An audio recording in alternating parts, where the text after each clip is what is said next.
A 4-year high of farm fires in Punjab, local pollution and adverse weather condition once again caused Delhi NCR to breathe toxic air in the early months of winter. PM2.5 levels before Diwali were 12 to 15 times above the safe limit on a few days. However, those living in Delhi NCR also breathed high levels of ultrafine PM1 particles mid-October to mid-November. An interim analysis done as a part of an ongoing NASA-funded study on pollution in North India and Indo-Gangetic plains have revealed.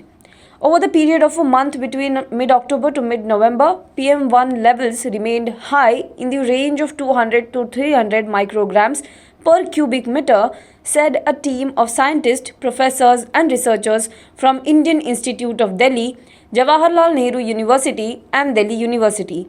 This data was based on 40 low-cost sensors. A 35-year-old man named Rakesh was allegedly murdered during a birthday celebration at Samajwadi Party MLC Amit Yadav's flat during the wee hours of Saturday morning. The incident happened in the posh locality of Hazratganj in Lucknow. The police officers investigating the matter are yet to ascertain if SP MLC from Shahjahanpur, Yadav, was also present at the site when the incident took place or not. During the party, when Rakesh handed over his pistol to another person present, he accidentally fired it in Rakesh's face, resulting in his immediate death, police sources said.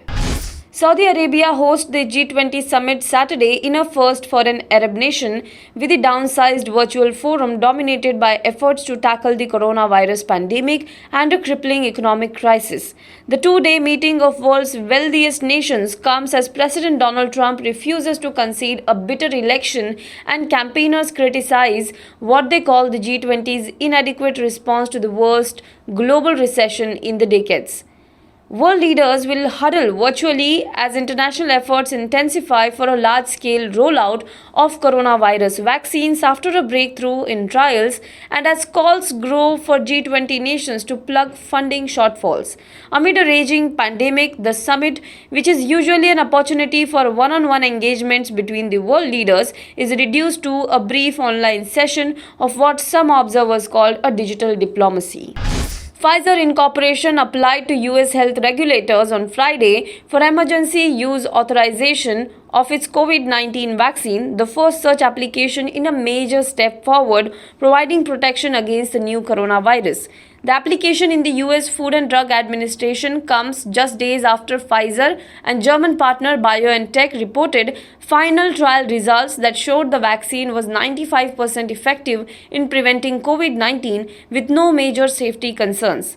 Pfizer Chief Executive Officer confirmed the application had been made in a video posted on the company's website on Friday afternoon. Pfizer's share were up 1.3% and BioNTech shares were up 9.3% in New York late on Friday afternoon as the possibility of a vaccine soon raised hopes for the end of a pandemic that has claimed more than 250,000 lives in the United States and over 1.3 million worldwide.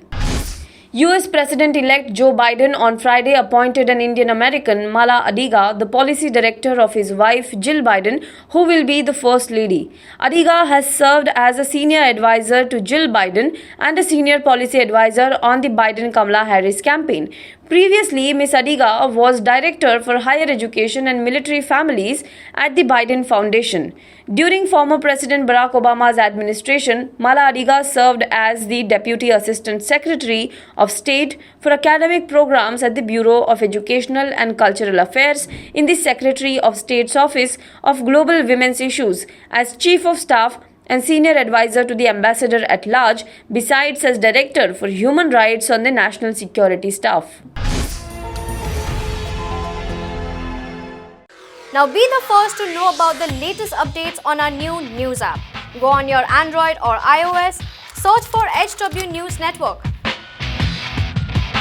Download our app, choose the language you prefer to get updates in, and be up to date with the latest news.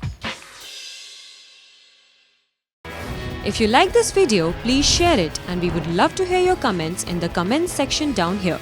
Also, please do like our Facebook page and follow us on Twitter to get minute-to-minute news updates. For more such shows and videos, subscribe to our YouTube channel.